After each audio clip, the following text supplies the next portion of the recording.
So hi guys, so naari ko karon sa Marikina kay mo lagi to nang gitsatan ko sa kong uncle kagabi.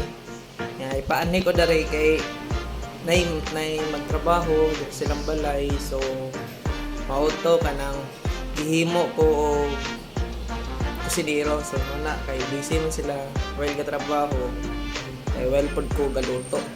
So magluto tag lauya guys. Lauya kibalay sa Tagalog ata dilaga, ganyan. O sige guys, so let's do this, let's go! A day in my life, so karon alit tao mga gulay dito sa Balingke. So ito yung mga bibilhin natin. Yan. So ngayon, nandito na tayo sa bahay. Nila Tito, ganyan. So magluluto tayo ng nilaga at sa Bisaya para lauya. Ganyan, pasok na tayo guys. So may dalawang aso dito. Yan, so magsaing tayo ng kanin. Magluluto tayo ng kanin. So, yan. Tagay tayo. Tapos magmikos-mekos na naman tayo. Mamaya. Maghugas naman tayo ng gas. Para lutuin na yung kanin. Ayan. Tapos, maglagay na tayo ng karne. Yan. Para masarap yung luto natin mamaya. Ito ay nilaga. Sa Bisaya pa ay lauya.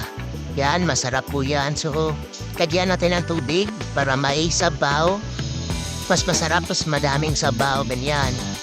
Pakuluan natin ng maayos para mamaya masarap na. So ngayon, nandito tayo sa third floor. Kumuha tayo ng tanglad para masarap yung sabaw. Yan. Tapos na tayong kumuha guys. So ito yung view ng third floor natin sa rooftop nila dito. Yan. So ngayon, paano ikot? Hindi ko marunong anong Tagalog. Ay! Yan. Tapos na. Ganyan lang.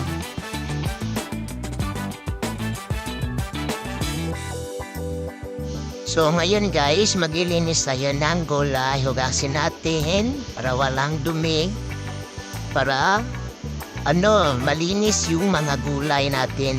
Ito ay sa Bisaya pa ay dahunan. Sibuyas dahunan. So ngayon, buksan na natin. Ayan. Sobrang kulo na. Ayan, mikos-mikos muna tayo guys. Tek-tek-tek.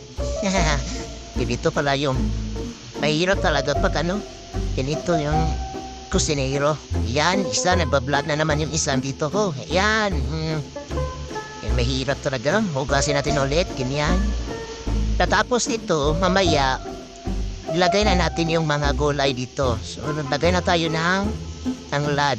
Yan. Ayusin natin guys. Para mabango yung sabaw. Yan, may nagdagay na tayo na sayute, lutia. Yan, dahunan. Yan. Take the ring. Pew, pew. So ngayon guys, ang lagay na tayo ng pizza. Damihan natin guys para masarap yung sabaw. Para mamaya, para luto ng Pinoy. So ngayon guys, buksan na natin. Ayan, sobrang sarap naman yung nilaga natin guys. Ayan. Ayan, sobrang sarap naman. Yan, masarap pag may ginamos dito. Yan. At saka madaming sili. Masarap yan. At saka magbikos-mekas na naman tayo guys. So ngayon guys, luto na. So ilagay na natin yung karne. Yan, sobrang sarap naman talaga. Yung taba, masarap yung taba.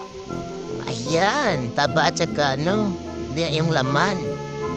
Ayan, masarap na naman. Masarap pagkatapos nito ay soft drinks, char lang. Bawa tayo ng soft drink guys.